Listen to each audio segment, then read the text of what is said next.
আসসালামু আলাইকুম রহমতুল্লাহ বরাকাত। কি অবস্থা? সবাই ঠিকঠাক আছেননি? ভালো মতন আছেন টাছেননি? আসলে শরীরটা স্বাস্থ্যটা বেশিটা ভালো নাই।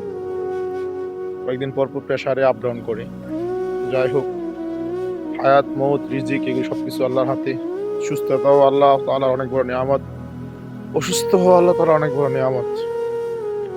আসলে দিন শেষে একজন বাবার কাছে একজন সন্তান বা সন্তানের কাছে একজন বাবা যে কতটা মূল্য হয়, এটা আসলে বোঝানো শেষ করা যাবে না। বাবার কাছে একজন সন্তান যখন ভালো কাপড়-চোপড় পরে, ভালো খাওয়া-দাওয়া করে, ভালো স্কুলে পড়ে, ভালো লেখাপড়া করে, ভালো চলাফেরা করে এভরিথিং টোটালি কথা আরকি। বাবার কাছে এগুলো দেখে যে কতটা আনন্দ লাগে আপনার, আসলে এগুলো আগে ফিল করতাম না। যখন আমার সন্তান আমার সাথে এই আবদারগুলি করে, তখন খুব ফিল করি আমার বাবাকে। যখন আমি দামতি মাদ্রাসায় লেখাপড়া করতাম, আমরা ৫ ভাই-বোন ছিলাম। আমাদের ৫ ভাই-বোনের আবদারগুলো আমার বাবা সবগুলো আপনার একাই সবকিছু করতেন। ঠিক আছে? যাই হোক, আল্লাহ তাআলা প্রতিটা বাবাকেই, যাদের বাবা নেই সবার বাবাদেরকে আল্লাহ তাআলা জান্নাতের উচ্চ মাকাম দান করেন।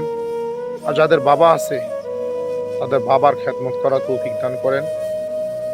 দিন শেষে একদিন বলবো, আবারও বলবো, বাবা হচ্ছে একটা বটগাছ, বটবৃক্ষের ছায়া।